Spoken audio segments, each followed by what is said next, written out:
All right, we're back. Weekends. This is episode 18. We've got Oren, huge fan of Oren on the pod. Dude, thank you so much for coming on. Looking forward to this. Stoked to be here. Yeah, happy to chat. Love all your content, and yeah, stoked to talk to the people.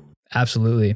So basically, the internet knows you as the internet's creative director, which I think is such a sick, like self-branded title, which fits perfectly.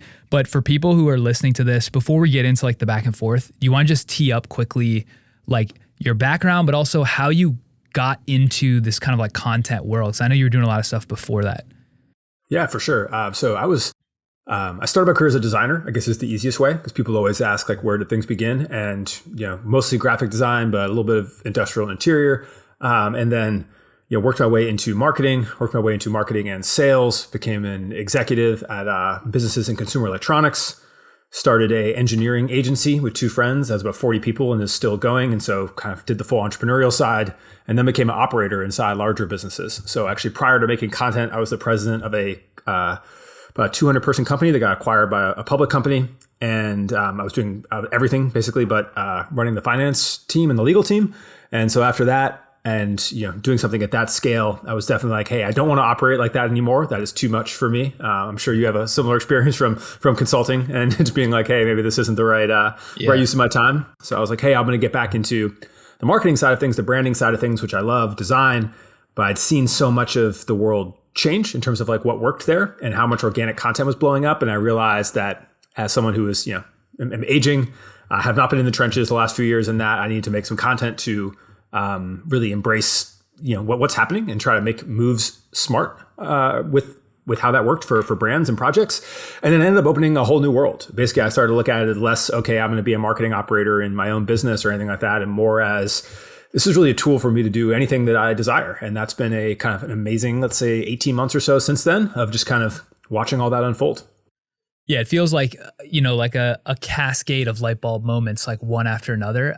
Similar story, like was operational, tried content, knew like the meta of content is valuable. We need to build content, build audience, and that can unlock every door. And then as soon as it started working in my head, I was like, holy shit, this is way bigger than I thought. And same thing for you. I feel like a lot of people listen to this and they're like, they're at the beginning and they're like, what do I do? I don't know how to start. But for you, like, what was your approach going into starting to make videos? Was it strategic, or were you just like, let's just fire this, see how it goes? And then I messed around. Yeah. And I had some like L's, basically, like stuff didn't work prior to working. I just had different accounts. So first I did some videos reviewing non-alcoholic drinks because I don't drink, and just kind of like, okay, like fun little beverage reviews, didn't really go off, but I was like kind of learning my footing. Then I was doing stuff specifically around consumer packaged goods. I had an account called like CPG Academy where I was like, all right, let me do some instructional there. And then where it started to work is I was like, hey, that was all just me trying to find something. And I just didn't really quite know what. And I was like, cool, I'm just going to talk about stuff I'm interested in, which is really design. And kind of like product development. And so that was much more natural. It was much more fun to create content. And then I had a kind of formative moment where I was making the videos that were pretty bad. And I had a friend from high school, and she was like, hey, you need to like, she's like, you're much saucier like in real life. And you should be taking advantage of that. And like, like I think her like exact words were literally like, look hotter, slow down, talk that talk. And like, I was like, oh shit. And I started doing that. Yeah. And like immediately, like the next video on where like, it was like all hits. Yeah.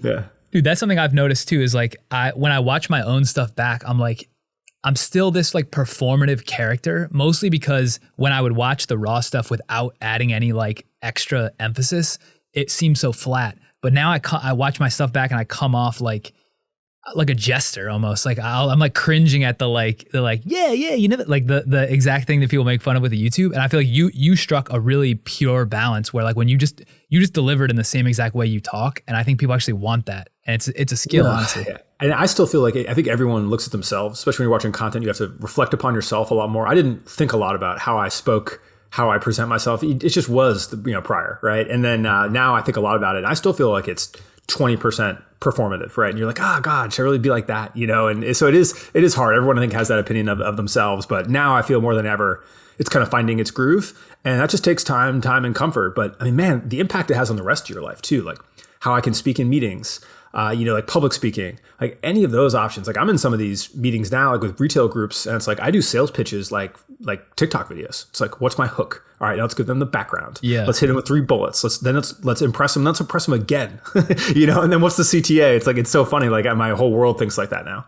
Yeah, the trickle down ecosystem of like all the skills built can't be overlooked. And like, yeah, it's a really good point. I never thought about that.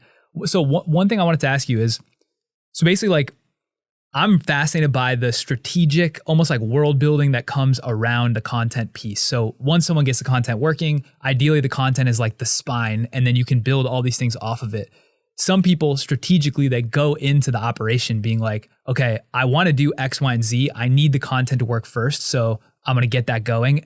Other people are like, the content is hard enough. Let me figure out the content. And then random things end up coming from that. I'm curious, like for you, as you started to see the initial traction, 30, 40, 50,000 followers, you were growing fast. You have like a strategic business mind, marketing mind. So like, what was the plan in terms of leveraging that? And how has that plan shifted as you've gotten bigger and like tried different things? That's a great question. That's something, I feel like only another creator or person with your understanding could ask, which is perfect. And actually it's a really interesting answer because I got super strategic on like when I was at like 50K, because I was working part-time at this group called The Surgeon. It's like a shoe customization group, which is very much a like personality, social media leveraged craftsman studio that like has involved in a lot of different things. And I was watching myself grow and being like, and I understood the way that they had used social media powerfully. And I was immediately like, oh, I could get to the same social media or audience level, or even not the same necessarily, but like a fraction of what this looks like very quickly. And I understand they have this whole business model built around that. And so I immediately was like, okay, what's my 18-month plan? And I have basically just been knocking things off one by one to get to that 18-month plan. Since I kind of had that initial vision at like 50K before I even went onto Instagram. And it's like splendid how it's worked out. And honestly, almost all of it is like exactly as expected. And I'm very much like a manifestation person. Like I see it, it happens. And it's like my entire life. But this I like strategically planned. And the only thing that's come along in the interim is like, it's just been more powerful. Like I made more money than I thought. I had more attention and eyeballs than I thought. It has more impact than I thought. But yeah, it's been a super strategic plan from there to here where I was like, cool, I want to build a big enough audience based purely on value, with content purely about ideas, based super heavily on my personality, that then whenever I want to have a business idea for the rest of my life, I'm going to be able to use this platform to kickstart it in a like super major way and validate product market fit extremely fast. And then I'm just going to do that with every idea I've ever had for the next like decade. And I'm like entering into that phase now, and it went like exactly as planned.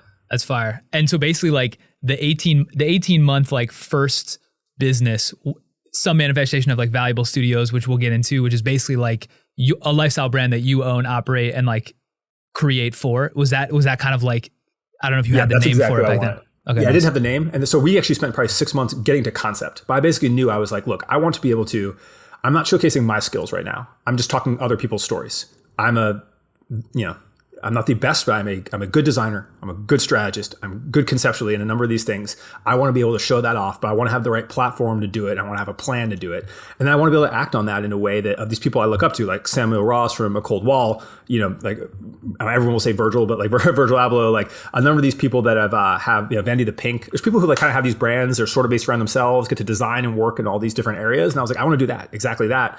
And but I want to have a really concrete plan, and I want to do it authentically, because I don't want to build an audience and then just be like, aha, I'm selling you stuff now. My audience has always been based around providing a bunch of value. And I want to be like, how could I then have a brand and a concept that is authentic to providing value while also fulfilling, me being able to design the things I want to do and collaborate with the people I want to collaborate with. And it took us about 6 months to come up with the idea, like the name Valuable and the things that connotates. And also this kind of like open source brand idea we have, where like I release things and then you want the factory, like take it. Half of these things I'll just be giving people the tech pack, like take it, run with it. Like it belongs to the internet now, which is very related to my existing content. But once we kind of had that idea and had the name, it was like, all right, now what does it take to bring it to life? Which is like another 6 to 9 months, That's fire. And when you say us, who's the core team that you're working on this like Valuable brand with? Because I know you have multiple things in the hopper. Yeah, so I have a whole team. I don't do this myself. I couldn't have the output I have and do it. And I've always been like a team person, like even at jobs and stuff, like I always had a VA. I always just employ people directly myself because it just makes me more effective as a person. So I have a combination of 2 full-time designers that work for me that do a whole number of things, and then some freelance designers. And then I have a management team so that handle a lot of the creator stuff. This includes both content strategizing to brand strategizing to like my brand deals, to what I do across platforms and editing and things of that nature. And then I have business partners inside all these businesses. So for instance, my newsletter, which is called Hyper, I'm partnered with another creator called Clayton Chambers. He has another newsletter called Sprezza that's really popular. So we work on that together. On this Valuable, I have a partner in like one of the factories I'm working with. I partner with one of the owners there on it. Even on the boot camp I partner with 2 other people. So I really like working with others. And so I kind of bring that into everything I do versus like having it be all on me. Yeah. So another thing I wanted to ask you, which this is like a fascinating thread to pull on, is there's this like accordion where people talk about, on one side you have focus, where people are like, just do one thing, compound everything around that thing. All the things you do for that thing should funnel it. And then on the other side, there's like, just follow your passion, do a million things at once and like try to build an ecosystem, whatever. There's this like spectrum, right? I tend to want to be on the latter, which is like do a bunch of things with a bunch of people. And like, even though it's not as organized and focused and compounding, it's like way more fun. I feel like that's where you live also, basically, with all the projects. But interestingly, like what I wanted to pull on is when you started, you were like, I have this 18-month plan, and the top of funnel is make a bunch of content, give a bunch of value for free. The bottom of funnel was this like lifestyle brand that you would eventually build products for, et cetera. But along the way, you alluded to some of it right there. You tried a bunch of, like you did brand deals. You now have Hyper, which is it could be a B2B email newsletter, also like B2C people subscribe. You were part of the short form content, thing with Alex and Landforce. Like there's all these different things that you're doing that aren't the brand, but that can be seen as like in that same ecosystem. So how do you like just walk through your thinking around that? Because I think when people look from the outside, they're like, A, how the hell is he doing all these things? Which your team is a big piece of it. But B, like, why is he doing all these things?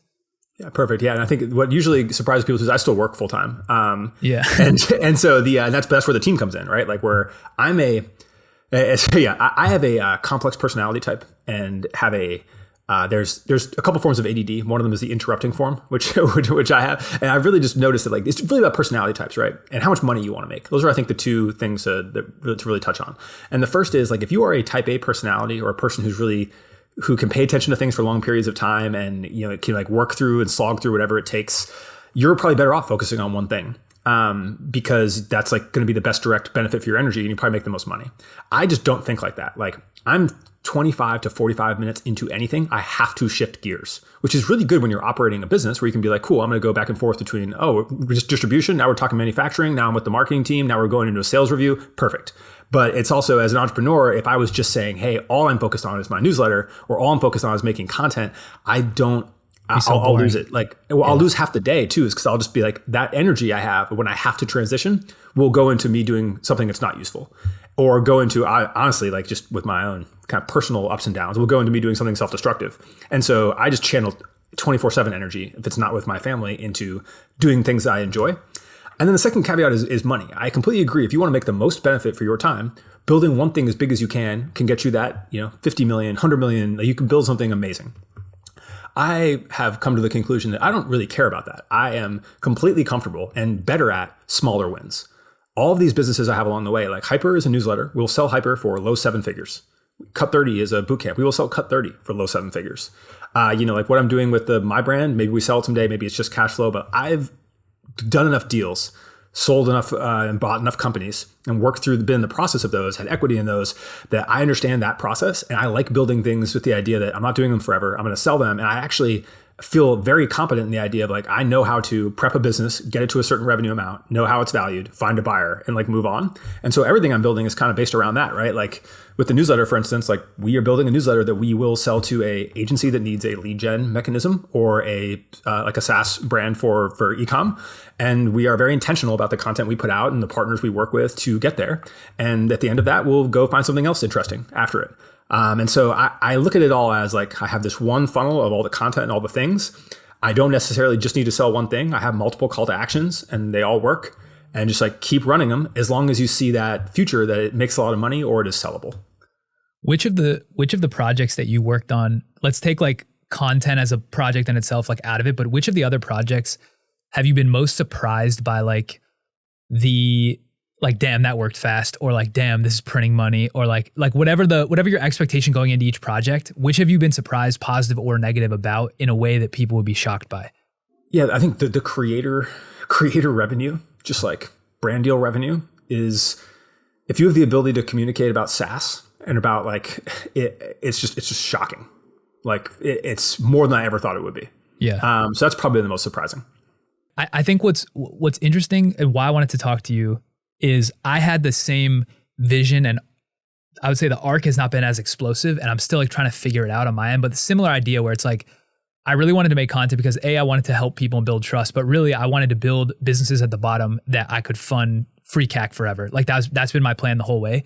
And I still haven't really figured out the like what's at the bottom. I'm like kicking tires on things and trying to figure it out on my own mostly. Like I don't have a full team, but what I think is helpful for people listening is if you're in the same camp as you were, I am, a lot of people are, which is like, we're trying to build this huge audience to then build business at the bottom. You are one of the best profiles to study in terms of like, you have SaaS, you have a course business, you have physicals now, you're like consulting a bunch of people. It's just fascinating, I think, to look at the magnitude of influence and how that audience ports over. Like you've already said it, so I don't know if I'm just rambling at this point, but I think you tweeted 100,000 people, 100,000 person audience will change your life. It's so crazy how like much you can squeeze out of that amount, you know? It's wild. Yeah.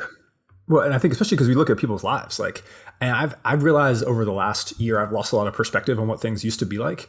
But for a lot of people, their life has changed by making 10K a month, right? Which is really like, you have a 100,000 person audience and you have a decent consulting $1,500 a month thing, $2,000 a month thing, you are there. You no longer have to work a regular job ever for the rest of your life. And you bring those people, then you get 10% of your audience into an email list and you're selling slots on that. Like there's just so many of those ways to just fiscally change your life.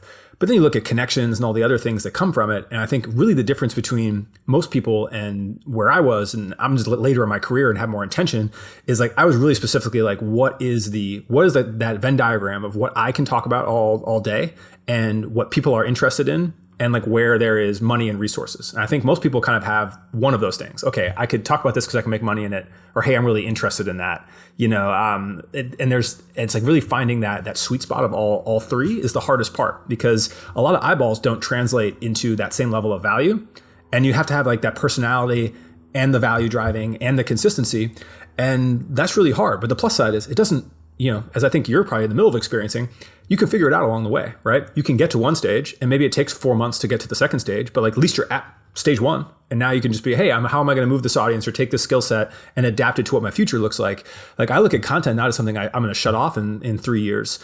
And I also don't have the goal of being a celebrity, but I do look at it like, what is Seth Godin, or like what did this previous generation of people that made their arc be about their personality look like? And then what does this new generation look like? And I think, you know, you and I and Ashwin and a lot of these people that we're friends with are like squarely there. And it's just a matter of where we want to put our direction, but we're going to work on it for a decade. Yeah, exactly. That's the metaphor I use a lot is like, I have a bucket and I have a shit ton of water coming in the top of the bucket. Right now, I have no bottom of the bucket. So all the water is just falling on the ground. But as soon as I figure out what to put on the bottom, I'm going to start capturing water in the bucket in like huge quantities. And so, yeah, it's like another metaphor I was thinking of lately is like, at the beginning, all you want to do is be the sushi chef. We're like, what does the sushi chef in Japan do? Every day he wakes up, goes to the fish market, picks the best fish out of the fish market. So like identifying the best idea is like the corollary. And then he comes to the shop and he just sharpens the knife as sharp as possible, has one precise cut. That's like the best rep. So all I was trying to do at the beginning is like pick the best fish, cut the best piece. And now it's like, once you train that pattern, then it's like, all right, well now you need to step back. Like, are you serving the right thing? Like, are you picking the right species of fish, whatever it is? And so the thing that what's different between me and you, which I love, I want to talk about this, is the type of content you made, you actually authentically liked, and it fit perfectly with what you could have at the bottom. So it was just a matter of time. For me, like either stupidly or just like, unfortunately, I started making a type of content that I was like good at making, but it didn't tie with what I actually wanted to do. So like, if I wanted to make a lifestyle brand and I started making stuff about tech news, there's a complete disconnect. And so now I'm trying to figure out, how do I port that over? Both like, how do I learn the thing to talk about? Because I don't know anything about brand building. So like, you're an expert in that space, which is amazing because you can make content about it, build a brand. If I want to build a brand but don't know anything about it, it's so hard mentally to be like, oh, I was getting millions of views with tech news. Now like I gotta go all the way back the mountain and like learn that skill to go back up. And so I don't know if you've seen like in the people you've worked with. I have some interesting thoughts on that. Yeah, because I think because look, you built a skill set. We all build skill sets with content.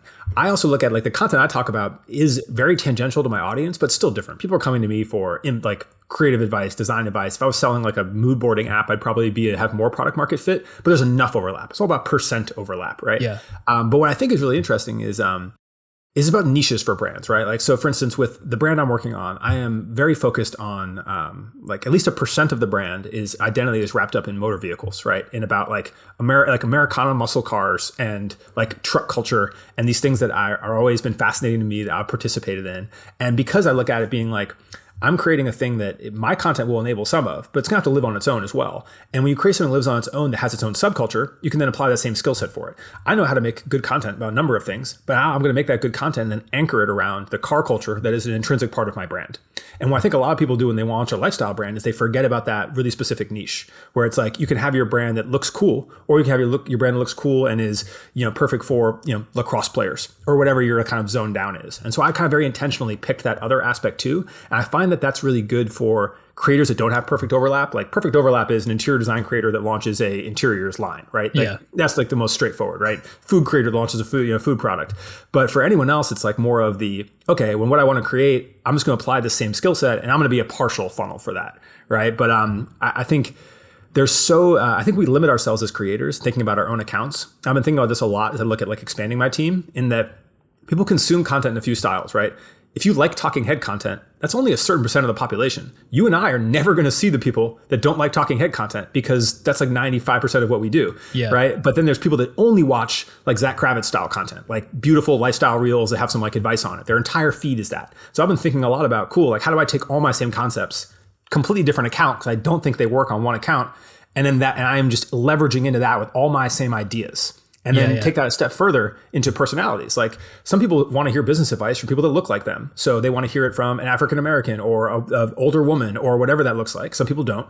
But the idea of there's other creators with the same ideas with different demographics that speak differently or appeal differently. And how can they portray your vision? And so I think there's something to that too, where like really we're getting the toolkit to become orchestrators of whatever attention that we want to get. And I think that's where the next application for both you and me and anyone kind of like us looks like, is like, what is that network effect and how do we actually execute that and have enough money to do it and see results on the other side? So that's a really interesting concept, because what I've tried to do is like pick many different format styles and shove them down the one pipe, which is like the Kallaway account. But I think you're exactly right, which is like people who came for the Talking Head Tech News that love that, they don't give a shit about my lifestyle reels that are like fast cut. They don't care at all about like any cinematic approach. So that it does make sense to separate it. The con of that, or like the other side that Roberto and I were talking about, is basically with compounding, you want to funnel everything into one thing so that you can get the compounding going fast, versus if you split against 5 accounts, it's going to take 10 times as long to compound. But I'm curious how you think about that. I disagree. After having done so much in TikTok, TikTok Shop in particular. So I'm running at the brand I work with, Daytime. I run the multiple creator thing on TikTok and TikTok Shop, where we have like 6 creators in different markets with different styles, all running content around, and they have small follower amounts. Like some of the accounts blow up and have like hundreds of thousands. Some of them have like 5,000. Doesn't matter. Yeah. They have viral hits all the time.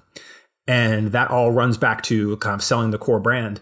And I truly don't think like the compounding effect as a personality, I think it's almost equal. Like it's right? Yeah, exactly. Because I think you can't reach on the singular account, the throttling you're getting by trying to do multiple content types or approaches are within a single structure of the algorithm is not going to make up for the compounding effects that a single type of content has when done successfully.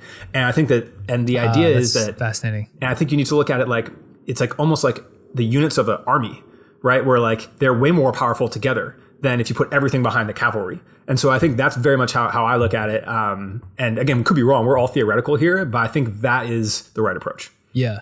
And I think it does matter too, like if you're on the video or not. So like if I started a faceless channel on Instagram, it could grow. And like what I could use is like I create the echo chamber where like I repost my personal videos and vice versa. But it wouldn't give me as much of a sum total because people wouldn't know it's me. But all of a sudden, when you start doing like Zach Kravitz style, which he's on the video, talking head, which he would be on the video. And then you start adding those, it really is a sum. It doesn't matter if like one channel has 500,000 because you can add them all and then up. they layer the brand on top of that. If weekends or valuable or blanked or whoever has it, if you start adding other creators that aren't even you on it, but like the gear is present, the motifs are present, and then it becomes a network, right? And so I do think that like that's how I'm trying to get to that stage, where I can execute on all that. It's a matter of just time and resources. But I do think that's what that future looks like. And because it's almost about infinite shots on goal. Like I look at it like you have 100 accounts posting the same content with different ways to do it. You will have 100x the results, and versus you will just always max out on the maximum that your account will show in the algorithm. Yeah, it's just a matter of like how much can you create. Yeah, I think once you scale the team, it's way easier to do that. It's such a fascinating idea of like creating the echo chamber, but it's really a sum, not a. You're not like robbing the compounding. That I had not thought of it that way. That's really smart. Yeah. And the hard part is like, I've been trying to do that. My biggest challenge, the thing that's just the worst for me inside creating content is I love to spend money. And so I have all this income coming in and I'm like, I live a far too ridiculous lifestyle when all that money should be going back into like scaling all these things. And I realize like every day how those choices like negatively impact the growth, but here we are. Yeah. But YOLO. I mean, come on. Yeah, YOLO. We are YOLOing. Yeah. So I wanted to talk about valuable too, because you work on it. You went through these like you said, 6 months concepting, 6 months trying to like create the brand, the identity and everything. And now you're like starting to roll it out. It looks sick. You have a bunch of samples, a bunch of different designs, whatever. Talk through like, because one of the little threads that I thought would be fascinating to pull on with you is like, I'm sure you get a lot of people that reach out, hey, I want to build a brand, don't know where to start. Which is I'm sure your favorite question. and you're like, yo, do some work on that. But like, let's talk about the brand 101 brand building when you have an audience, but let's use valuable as like the vector for it. Cause you basically did it. Walk me through like in detail, the steps and the order you did it and the process.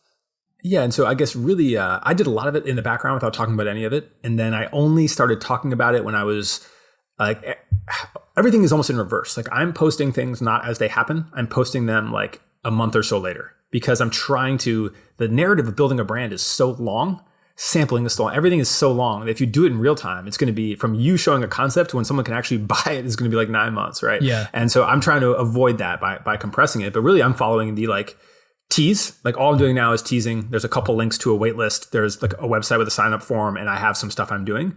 And then it's going to go into process, which is just like, here's all the content like behind why I did this. And that like ties really well into launch. But the way I've been thinking a lot about it is I don't want to do it like a drop brand, like where it's like, hey, this month I released these 6 things.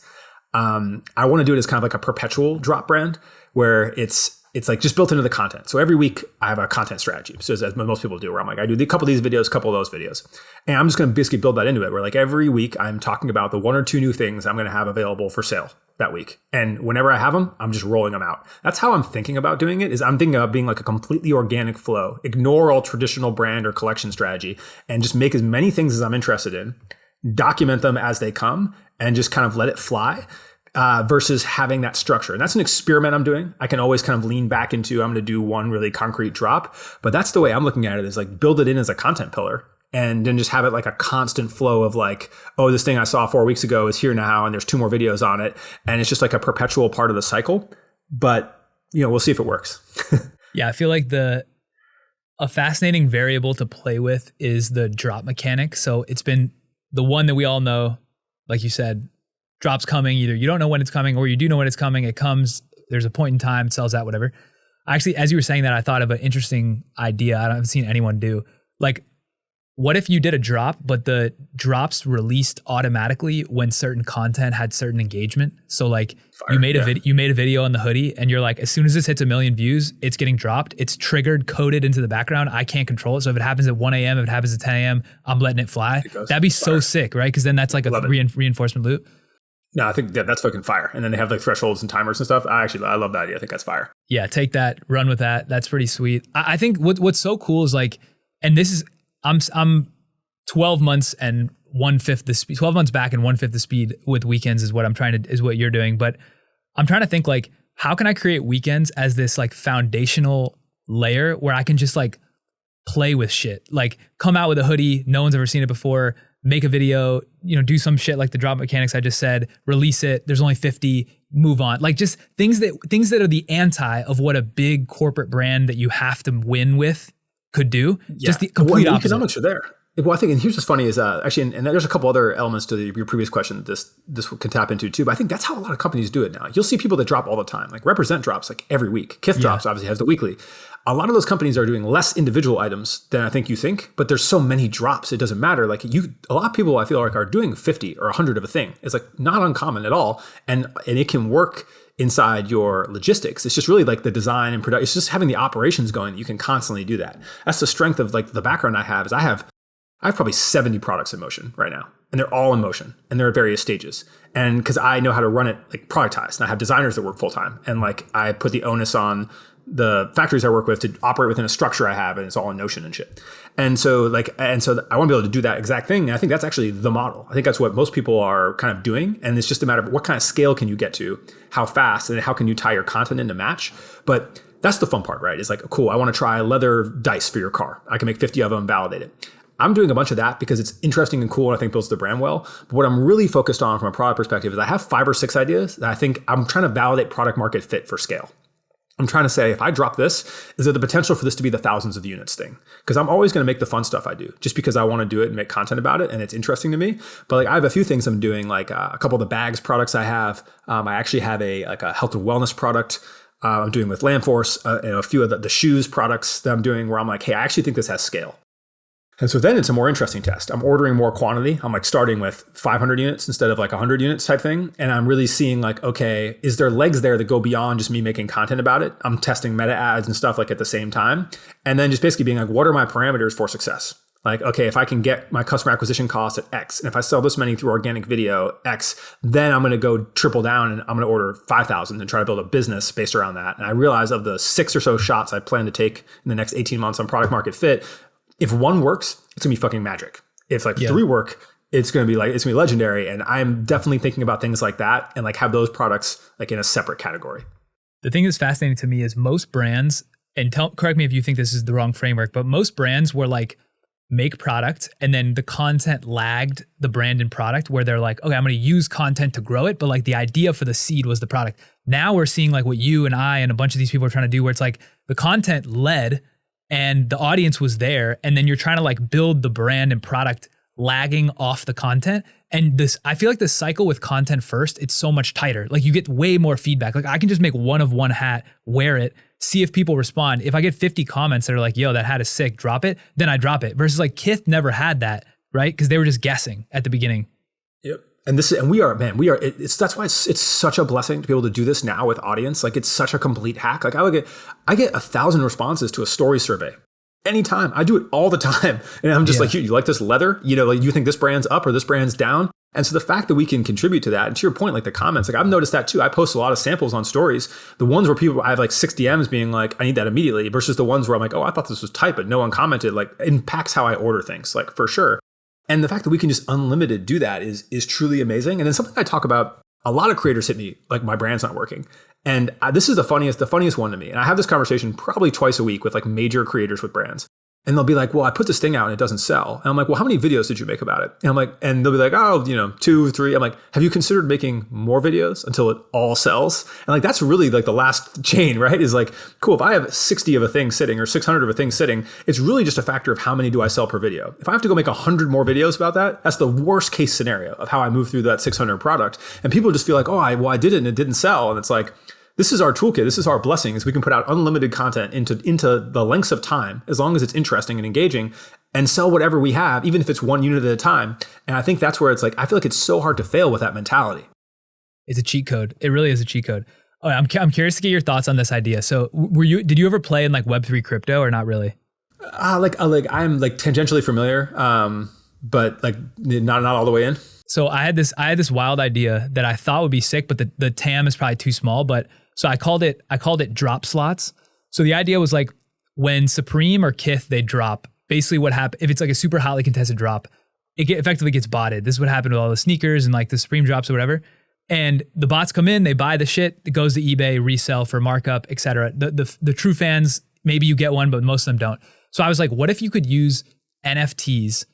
If you're Kith, use NFTs to sell a subscription for the right to buy in every drop. And let's say Kith has 12 drops a year. And if you want to buy and drop one, you're like one of the first ones in because you own the subscription. But if you don't want to drop in one, you can sell that NFT for that drop for some value. And so you're creating like an asset class out of nothing, like the right to buy. Kith wins I because think that's actually a great idea. Yeah. So I was like, you could build a whole SaaS around that. Kith wins because they get subscription revenue they didn't have before, and now their true fans get to buy. The fan wins because they get to buy what they want to buy, and they make revenue off what they don't want to buy, and the bots get removed. Yeah, and as long as you like hook up the OGs, if you're like, okay, I'm gonna take all of my early customers, or I'm gonna take these 4 fans, and I'm gonna like give you some for free or whatever. I honestly think it's a brilliant idea. I had a more analog idea for getting around some of this, but I love the idea, but it's not tradable. I love that. I think that's a good thing that brands should lean into, and you should build the framework for. I think the hardest part is having anything with NFT on the name of it. If you were just like, it's even token Access now, pass. it's just like, yeah, exactly. Like literally just call it something fucking else, and it's a SaaS, and it will be brilliant. The hard part is the crypto connotation. But it's funny. So the idea I had, which I know I'm going to say on this, and then someone's probably going to do before I get the chance to launch it, but like such is the internet, is I was going to do it so everyone who gets the valuable tattoo gets the fucking initial passes to the drop. And so like, no matter what, if you want something, you get it. And then like, and I don't know if I was just going to do like first 100 or just let that go into perpetuity. That's fine. But like that's going to smash. And then have all the designs available like in like tattoo format, and like, yeah, we'll send it to your artist or whatever. But I think, and then have that also like come with a discount or something as well. But, that I think that was my analog workaround. It's like, cool. Like, you send the video of the tattoo, like the world's your oyster. the permanent billboard is the fan with the tattoo. That's so funny. People take that so. We did that at one of the brands I worked with. We had like a cult brand, and we would do parties, and we started having tattoo artists come and do flash with like the brand iconography. And I remember people. We were getting bought by a very corporate public company at the time, and they came to these events and were like, people are just getting like the logo tattooed on them, and I'm like, yeah, like people take this super seriously, and their minds were blown because it would be like there's like 100 kids doing it. And you're like, that also resonated with me, where I was like, oh, like this is, I don't know, I have a lot of bad tattoos. I'll easily fucking get more. Like, it just, then there's something about that I think is people underestimate the power of that and like what people will go to. And if you have a cult brand, like what that can look like. That's hilarious. That is the ultimate fandom. Like past super fan is like got tattooed. That's if you get tattooed, you're the true OG. Another question on this thread is like, people talk a lot about the physical brands, shitty business model, shitty margins. And honestly, the only thing preventing me from only building physicals is I'm like, well, I can make 95% profit with software and 20% profit with physicals or whatever it is. Yeah. Do you believe that's true to an extent, or are people to an extent? But I guess I was, as someone, I have been a partner in an engineering agency for like 6 or 7 years now. And so, and I completely agreed in that. We do hardware and software, mostly hardware. And had a lot of conversations about this. But then it was one of those where since the beginning of, I'm not a big AI talker, but since the beginning of AI, once we surveyed the office, how many people are using ChatGPT? This was like week 2 in their code, in their work. And it was fucking everyone. And we were like, oh, okay. Then we started looking at like where we're at now with like Devin releasing in the prior week and stuff. And I'm like, okay, software is, and this is, happened even prior, like is so innately clonable that, and I feel like the value there's ever, and it's only going to get worse. And so my basic look on that is like, you will then have to work marketing for like, the reason I get paid the big bucks in brand influencing is because it's really hard to sell software to people. And there's only so many audiences to make that available and can do it in an entertaining way. It's not like a shitty ad. And so I think that like it's already so hard to get to your audiences like that. And that like if you're a creator with a big audience, it might work. But yeah, people are going to duplicate your product. They're going to duplicate it for less. They're going to do that with free code. And it's really hard to market and reach your audiences in there. And it wasn't for decades. And people are still looking at those decades of ultra profitability as the model. And I look forward and I go like, the last thing I would do would be encouraging my kid to be like a software engineer. Yeah, right. And so I do think that while physical, it will always be there. Right. And people, especially consumables, people will always buy food. People will like, lifestyle is the one where it's like the biggest risk, right? Where it's like, all right, well, this isn't cool next season, or people stop having disposable income. But that's where I feel like building something physical is the thing where you can at least build that moat.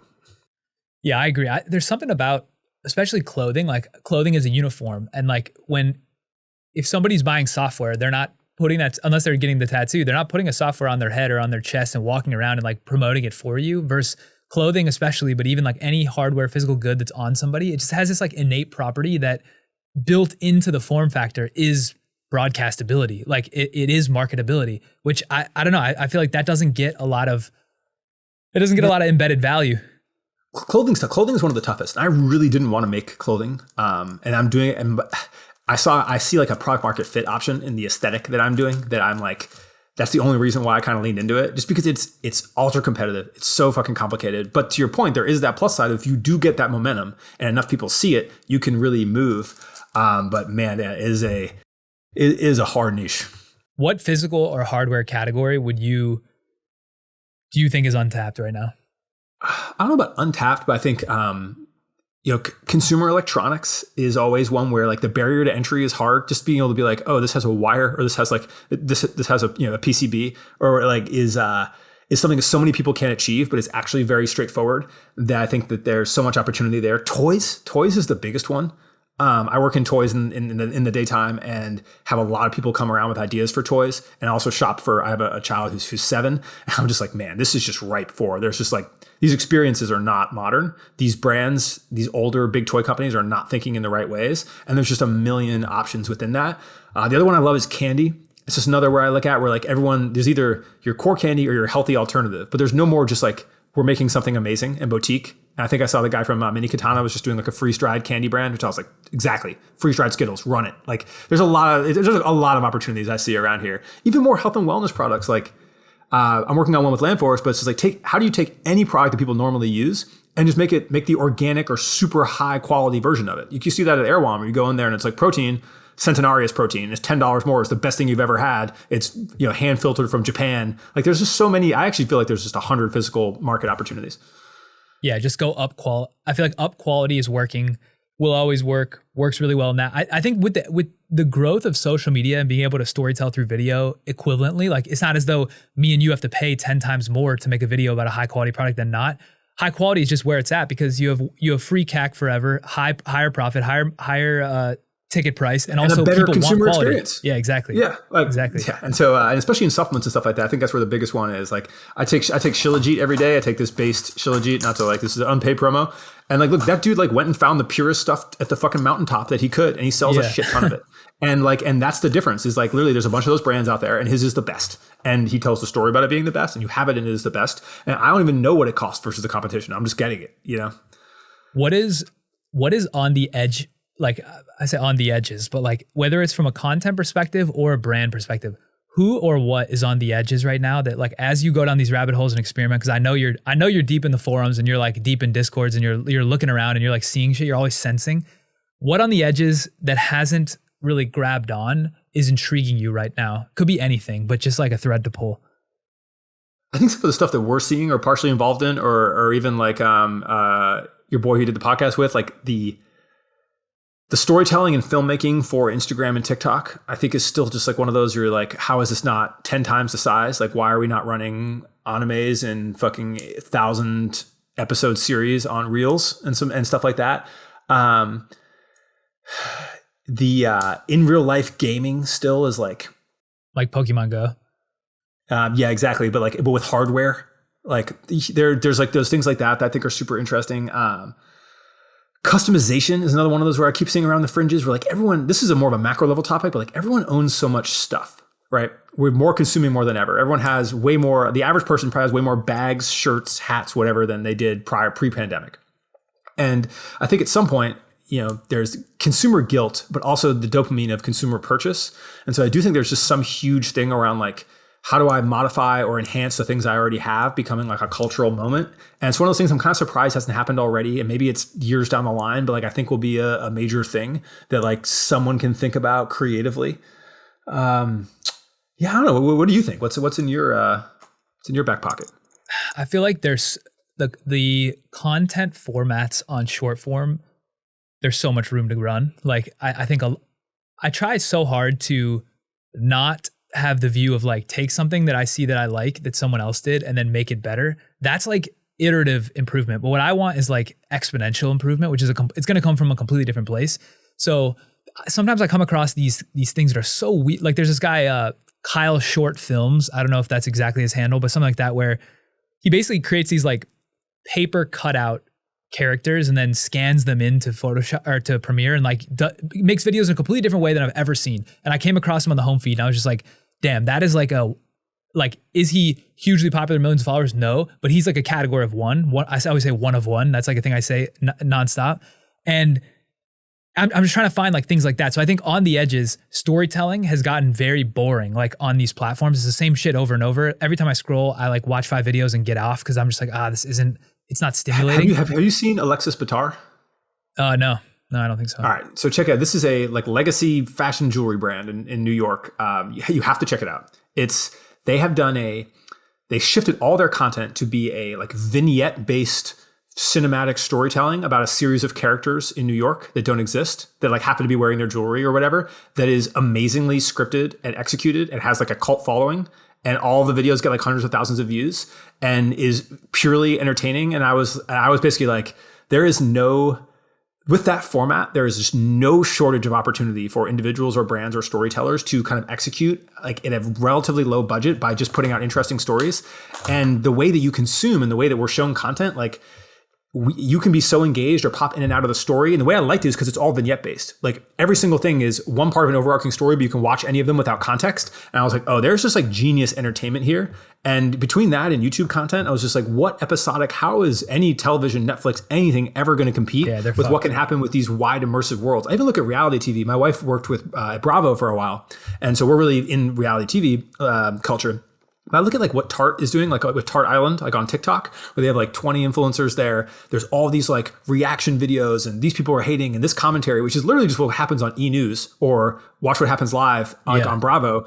And they're doing it in real time at scale that they don't even have to pay for. They're just like enabling. And I'm like, man, the 10X version of that, of like a brand executing on it and like what those dramas and things look like is so much more entertaining and immersive than anything you'll ever see on TV. And I was like, oh, there's a very interesting shift coming. That's where I think it's going is we're basically going to have like the Christopher Nolans that drop some crazy long form shit. It's like an iconic countrywide event once in a while, like every 6 months, like a Dune. Yeah, Dune. Exactly. Like Dune comes out. Everybody sees Dune. They like take two hours off their phone. They're like, this is what real cinema looks like. And then every other minute is going to be like short form crack cocaine, live, like reality TV style, like the type of stuff that people watch on Netflix, like the Too Hot to Handle, like that type of shit, but like more accustomed to short form. It's just it's gonna gobble up everything. I feel like maybe sports and Dune is the only thing. Yeah, like I feel like the interactive element's so interesting. You see those stuff like I don't know if you've seen Battle of the Branches on TikTok where it's like Marines and the Army like crumping against each other and shit. But you're just like, there is like the way, if you take those combinations of like the way people will just engage and create their own narrative and create their own engagement and like battles or whatever it is, and then you apply that to an existing storyline or thing that's happening like online in the culture and then like a hardware or physical component, there is just so many, I think we're gonna have this like very immersive oddball culture that we're headed into that is very intriguing. The other thing I'm super fascinated by is what is the future, like at the broadest level purchase, but at narrower, like what's the future retail experience look like with augmented virtual reality? Like I've always been fascinated by this concept of like, I don't think the hardware's there yet. I had the Vision Pro, I tried it. It was like mind blowing to put it on, but like the app ecosystem is going to take a while. So maybe like 3 to 5 years from now, but what does it look like when you are in a visual virtual experience and I go to like the Valuable Studios pop-up and I can like interact, like what does interacting with your shit in 3D space look like from my home? That I'm so fascinated by that. And I've been pulling on that thread for a long time. Like I'm not a developer, I'm not a 3D graphic artist. So like, I don't have a good sense for when it's going to be realized, but there will be some scenario where like, cause if you think about it, the e-com shopping experience is pretty terrible, right? Like 2D, scroll through a static feed, you rely on the picture, how good the pictures are to know, but you have no fit concept, you have no texture concept. So I think all that's going to change. I'm pretty fascinated by that. Well, and I think it's interesting because like for Valuable, we were looking at using like an open source library to create like a low res racing game as part of one of the website engagement things, just like a little like fun little Easter egg. And I think that's exactly like that pop-up is like, cool, you come to your e-commerce experiences, you come to the car shop or whatever that is. And like, you see these things on display and these new models are in there. And like, I think that's a really fascinating thing. And it gives you that sense of like why the real retail things are succeeding is what you're experiencing there. Cause like, it's so funny. People will bash on Erewhon all the time or like talk about it. And like people don't understand the power, like why Erewhon is so good and why that works so well for retail, which is really that like when you go to that experience, they always have a reason for you to come. there's like a new smoothie, and it's gonna be fucking amazing, and it's gonna look good on social media, and you want to have it, and people around you want to have it, and people that are coming in there want to go visit it. Everything in there is exceptional. The food you'll go eat is great. And then the discovery is huge. There's always a million new things. You can just wander around there. Now you'll walk in there and you'll be like, oh, like there's just girls who are like fucking on mushrooms being like, well, drinks, like he'll be in there for an hour. Right. And so you have this huge discovery platform that's amazing. That's all like highly curated. You have a reason to go and attend. And then the people watching and the event that it is like, feels like a moment at any time that you're there. And the fact that like you don't even get that at like Dover Street Market or like any of these other like the places that are the kind of you feel like will be a center of their own cultural experience. And the fact that like retail hasn't latched on to that Erewhon model like is always still bizarre to me, that people just think it's something that it's not, when reality it's just this amazing experience. And then to be able to have that same thing of like what gives you that same experience like virtually, how do you have that discovery element, how do you have that I have to be there element and my friends want to be there with me too, and then like when you're actually there you're getting to experience and see all these things in people that you aren't anywhere else. I think that's like almost low-hanging fruit. Like I feel like you could actually make that interesting environment like relatively easily. It just requires that constant attention to keep updating it, making it exciting enough to come back. Well, this is the thing, right? Is like the magic formula, the magic pill is can you make a product that people want to photograph and post on stories? Like if you crack that, you win. So like Erewhon, the smoothies, it's a status symbol to post that you got one, not even because of the money, but like because it's limited, you can't get it everywhere, like it's new, whatever. Like the Hailey Bieber smoothie, everybody wanted to post that. It's the same thing as like Spotify Wrapped. Everybody wanted to post their Spotify Wrapped. That creates a viral loop. Siegelman Sable hat. Everybody was like, oh, sick. This is nobody does horse racing, and I did it. Like I wear the hat, and I was like, damn, this is sick. I post on the stories. It's like, how do you create? So I'm constantly thinking like from a product and brand perspective, how do you go from nothing? Like assume valuable is basically nothing today. Like you have samples, but you have like no brand equity. How do you create the valuable logo, the valuable hoodie, the drawstring bag into something that it's a status symbol to post on stories? Like how would you think about that? Yeah, it's like, well, that's literally what we're working on, where it's just like, it's one thing that always works, and I always think a lot of, is how do you take an existing thing and then change its material or form factor to be something else? So for instance, I'm doing the fuzzy car dice, but we're doing it in leather. And it's just like, okay, it's something you've seen before, but then something about it's elevated. And that's not the most viral thing, but certainly like something headed towards there.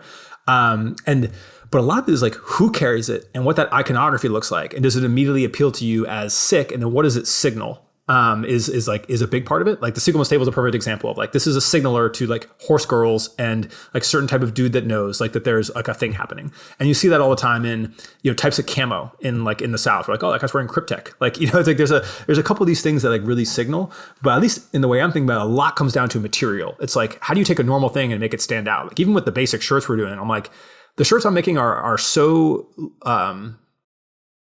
thick and heavy, they're almost unwearable. And they look, and they're like, and it's like apparent when you see it, you're like, it's a thing. And so it's just like, how do you just have that extra experience? But something I was just talking with a friend about this morning, he's making some candy, and I won't reveal too much of it, but he's putting it in a Coke can, like a tab. And it's just like, what is that filmable thing? Like, it's just the presentation or material of it is by far the easiest one to do. But then everything else comes down to who is presenting it and wearing it. And that's where we have the unique advantage, is like, I can just go through the verified people in my follows and be like, all right, cool. Who are we seating with something like that? And like, how do we make a moment off of it?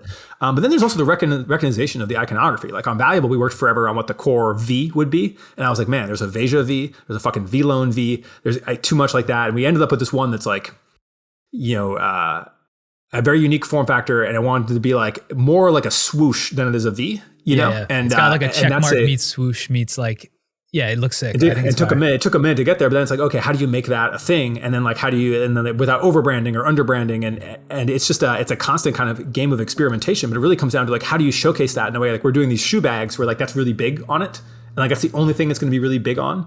And it's just like, all right, if we can have a moment with those where like, that's a product we think has product market fit, the branding is a super core part of it. Okay, if that works, then that logo can now be a thing, but it's like, you kind of have to keep taking these shots on goal. I've got a sick idea for you, and I'm going to tell you what it is, and then I want to get back to the naming idea, like how you come up with names, because I think that's really important. Okay, here's my idea. So, and I guess they're kind of connected. The reason Valuable is so fire as a name is because any name that has embedded in it the meaning or like an emotion is fire. So Valuable, as soon as you see it, you're like, that's valuable. So what you guys should do, to me, this is a home run idea. Hopefully you think so too. What you guys should do is build structural things that people put their valuable shit on that say valuable. So like, for example, if you're a sneaker collector and you own a bunch of rare sneakers, you should build a sneaker tower that says it's branded valuable, that they put their valuable sneakers on. Or like for the kitchen, you create like little ramekins that like people put their valuable spices or their knives. Like if you're the housing, you can also make stuff that's not the housing, like that is the actual item. But like that is so dope to walk in someone's house, you have sneakers and you put your shoes on a mat that says valuable. And it's like, yeah, I know that shit's valuable. Like that, to me, that's a really dope concept. And like only you could do it. Well, I think that's actually very close to how we came up with this is, it's one of those things. I hate doing things, even though I do corny things. It's always hard saying corny things that you do out loud, but it's like really, when I was looking for inspiration for this brand, I'm reading all the Virgil Abloh books, right? And really look up to and aspire to a lot of the things that he was able to do, especially the portion of it where he was giving so much back, right? And like releasing so much free game.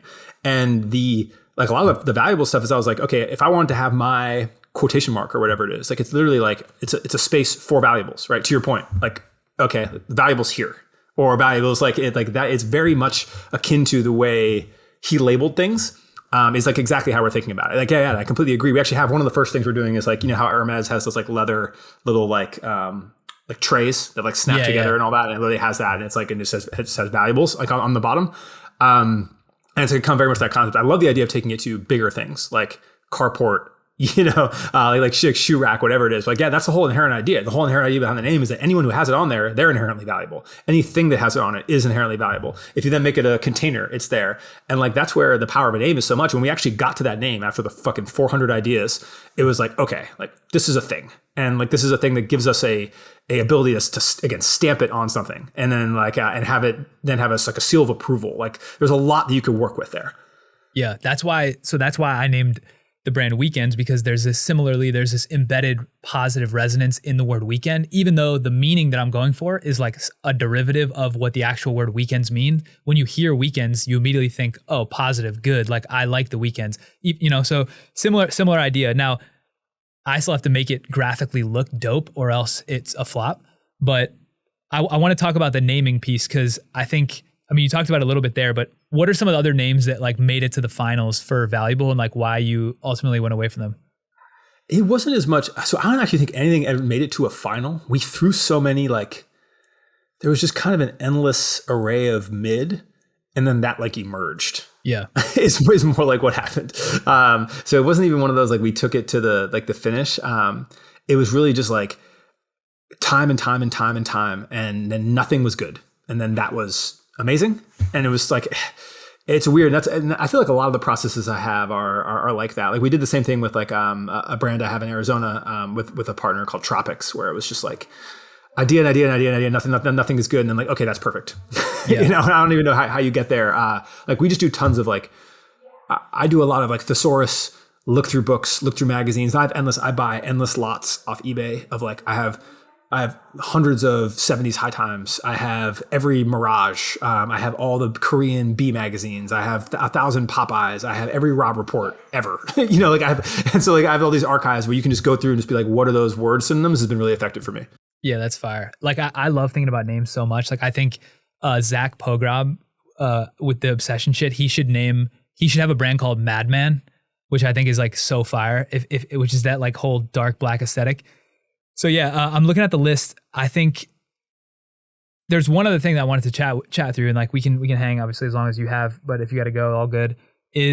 So you've been helping as like a mentor to a bunch of like our creator friends who are launching brands that I think for the first time. I don't know if it's their first time, but it seems like it is. So like Zach with the bag brand, Brandino with Blanked, and a lot of those are going to be winners. Like I have a feeling that they're just doing the right thing, especially because they have the audience tailwind. But like, if you bubble up and zoom way out and look down at all of those ones you're helping, all the people you're helping with those brands, what are some of the themes or like mistakes that you think people approaching this for the first time come in with that you've helped obviously correct and like you can help shortcut them to thinking about things the right way? But like just any insight there?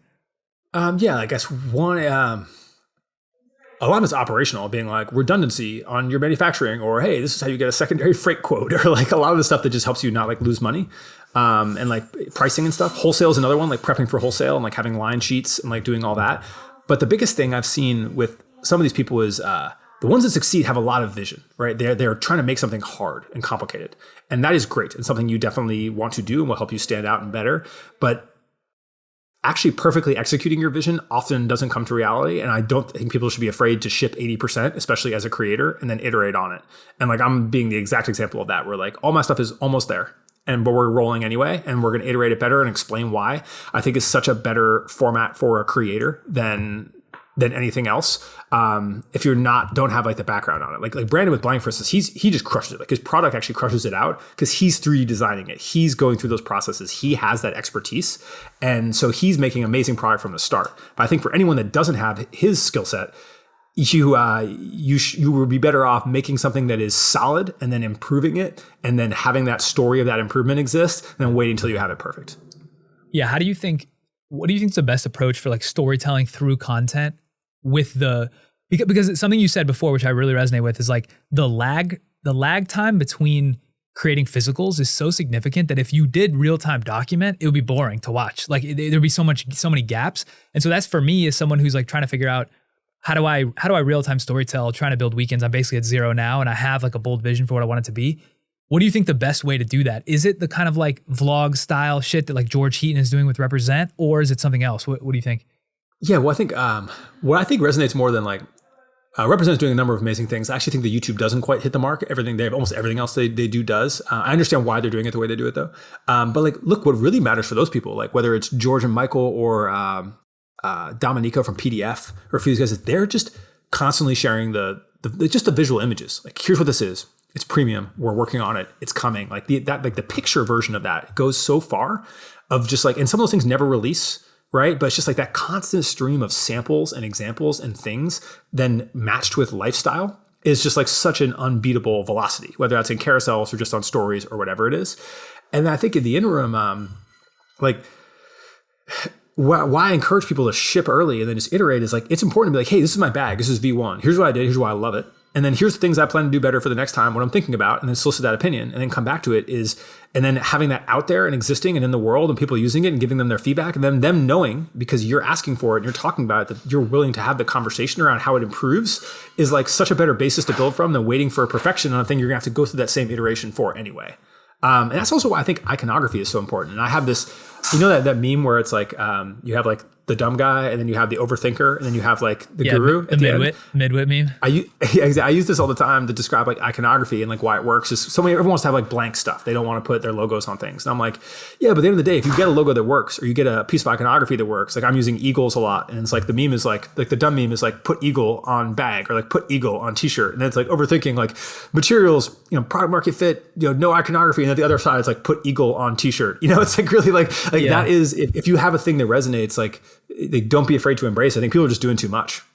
Dude, midwit rules the world. I think what you're doing with the Virgil Abloh, like your version of Virgil Abloh, how to build a brand, like across Hyper, you're doing the like 30-day series on Instagram. You're basically I think it's so sick what you're doing because most people don't know about Hyper. Like a lot of people in B2B, I mean, you guys have a good amount of subscribers, but like, I don't think you talk about it that much on like video, but it's so sick where like, if you're into this, what Oren's talking about, go subscribe to Hyper. You can plug the URL for it because Hyper is basically like in detail walking through like, here's exactly what you do, here are the factories you go to, here's the process to do it. Like it's so much more data rich than the video, which the video is still helpful too. And then the most data rich is what you're doing with Valuable. You're using the knowledge you have to actually show an example. So I think that combination is fire.